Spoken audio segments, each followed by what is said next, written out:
O'zbekistonda sotuvda yagona bo'lgan M5 KS. Bunisi bo'lsa yangi avlod monstri M5 G90. Shu ikkalasidan siz qaysi birini tanlagan bo'lardingiz? To'xting, dodam. Ikkalasini tanlashdan oldin solishtirmadingmi?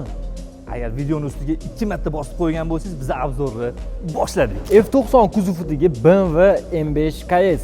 Ma'lumot o'rnida aytib o'taman, bunaqasidan dunyo bo'yicha 999 ta ishlab chiqarilgan. Yangilangan G90 kuzovidagi BMW M5 yashil rangda. BMW ga xos bo'lgan klassik ko'rinish, karbon tom, karbon o'rindiqlar, hattoki poliklarda ham karbon ishlatilgan. Natijada avtomobilning og'irligi 1825 kg bo'lgan. Nafaqat kuzovi, salonigacha o'zgargan. Umuman boshqa platforma. Avtomobil gibrid, batareyani hisobiga og'irligi ko'proq 2450 kg. 625 ot kuchiga ega bo'lgan 4 litrli twin turbo motorda 0 dan 100 gacha bo'lsa, bor yo'g'i 3 sekund. Xuddi shu V8 motor. Qo'shimchasiga elektromotor qo'shilgan 0 dan 100 gacha 3,5 sekund. BMW ning oxirgi to'liq benzinda yuradigan motori mana bo'lib qoldi dodam. Endi G90 ga keladigan bo'lsa, birinchi plug-in hybrid va elektromobillarni to'g'ri keldi dodam.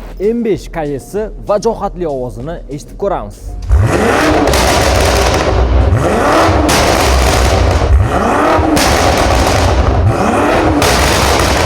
Ana endi G90 ni ovozini eshitib ko'ramiz.